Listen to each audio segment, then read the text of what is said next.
Salut les petits gnous, c'est Garga. Dans cette vidéo, nous allons parler Twitterfield, et ouais encore, et complotisme, ouh.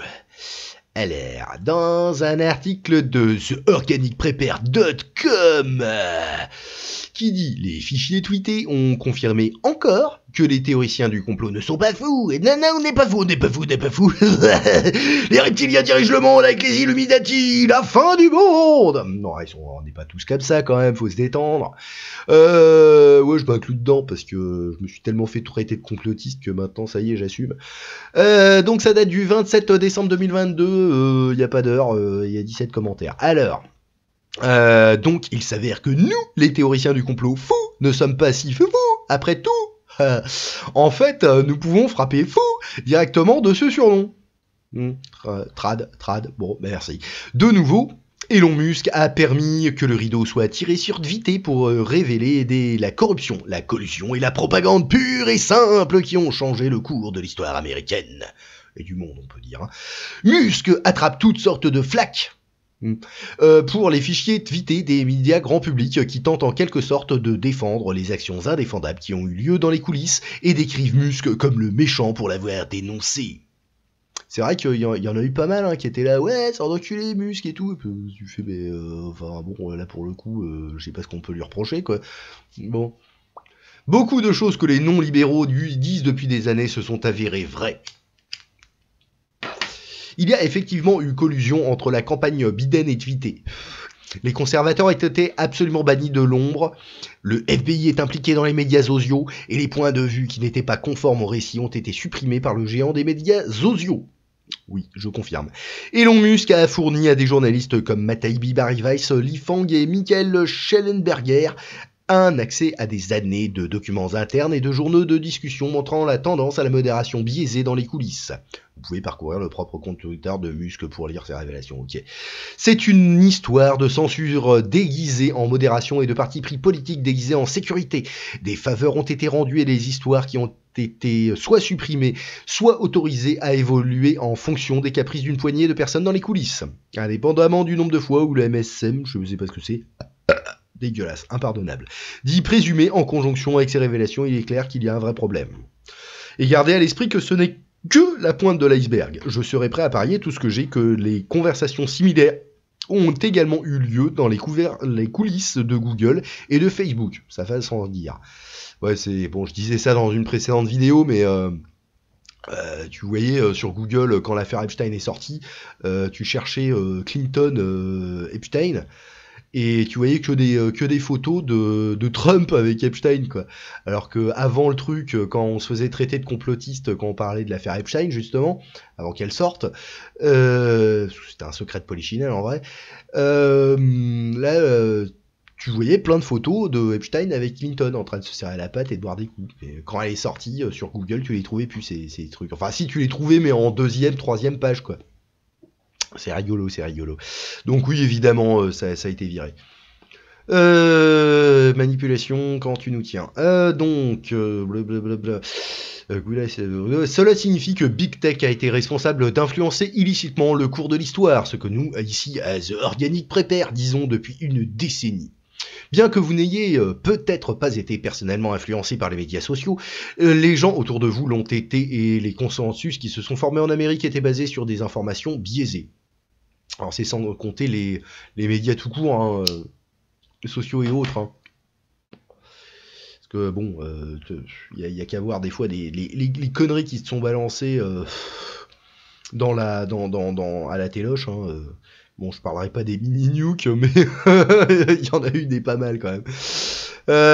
C'est un vrai problème, la propagande fonctionne et la position dans laquelle se trouve notre pays en montre les conséquences odieuses. Le meilleur synopsis que j'ai vu des Twitterfields vient du compte du journaliste Benjamin Carlson. Carlson a écrit « Aucune agence ne devrait être irresponsable. Aucune institution n'est indispensable. » Que de rime, quelle frime. Bien. Quelle est la véritable histoire des fichiers tweetés ? C'est beaucoup plus important que beaucoup ne le pensent. Oui, tout à fait. Voici 7 points cruciaux à retenir que tout le monde doit savoir. 1. L'historique a changé à cause de cela. La corruption présumée de Hunter Biden censurée. Le débat sur le verrouillage du Covid-19 étouffé. Trump réduit au silence. Ah, il y a de quoi faire, hein, parce que pour lui faire fermer sa gueule à celui-là. Vous pouvez être d'accord avec chaque décision, mais il est indéniable que l'arrêt de la circulation de l'information et du libre débat a eu de réelles conséquences, ça c'est sûr. Point numéro 2. Beaucoup de choses appelées théorie du complot étaient vraies. Le FBI travaillait avec Tweeté et a payé Tweeté des millions de dollars. Les listes noires et les interdictions fantômes étaient réelles. Les renseignements américains ont fait pression pour censurer les comptes. Convo Covid-19 fortement manipulé. Je sais pas ce que c'est, Convo Covid-19, mais bon, bref. Les règles de Tweeté ont été modifiées et appliquées par caprice. Oui. 3. La censure est masquée par le langage de la sécurité. Sécurité, préjudice, violence redéfinie pour s'appliquer aux idées. Avis et informations jugés dangereux, soumis au silence. Blague même, question sur l'origine du Covid hors limite. Oui, non, il est pas sorti d'un labo le truc. Bon, finalement si, mais enfin peut-être pas, mais enfin on sait pas. Mais ouais, bon, bref. Point numéro 4. Le gouvernement contrôle l'opinion. Le FBI a 80 employés qui surveillent les discours. Ouais, jusque là, c'est pas choquant, hein. Je veux dire, c'est un peu normal quand même qu'on puisse surveiller ce genre de truc. C'est pas, moi je trouve pas ça déconnant. Après qu'ils aient un droit de dire qu'est-ce qui passe, qu'est-ce qui se passe pas. Là, je dis c'est un petit peu plus problématique, sauf si évidemment c'est des trucs délirants en mode à la Wagbar, mais tant que c'est pas voilà, ça atteint pas la sécurité nationale qui vérifie, c'est normal.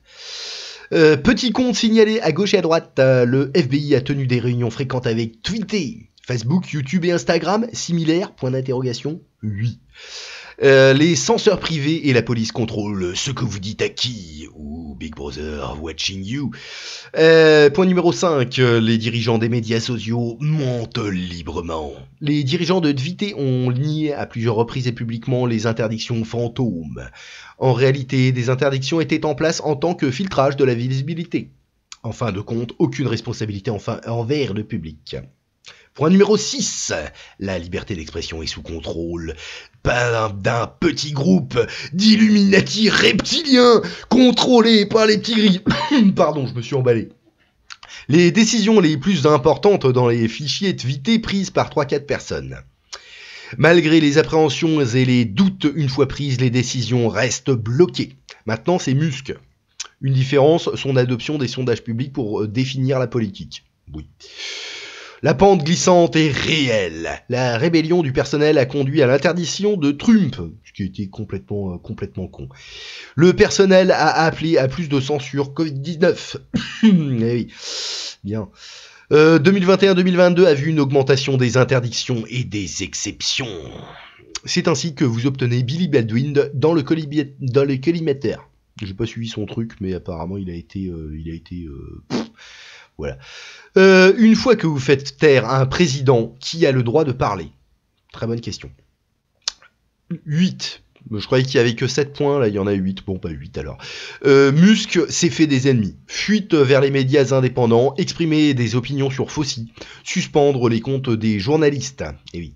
Je m'attends à ce que ces entreprises voient des contre-attaques. C'est maintenant le bon moment de se recentrer et laisser les utilisateurs décider comment défendre la liberté d'expression. Bien, voilà.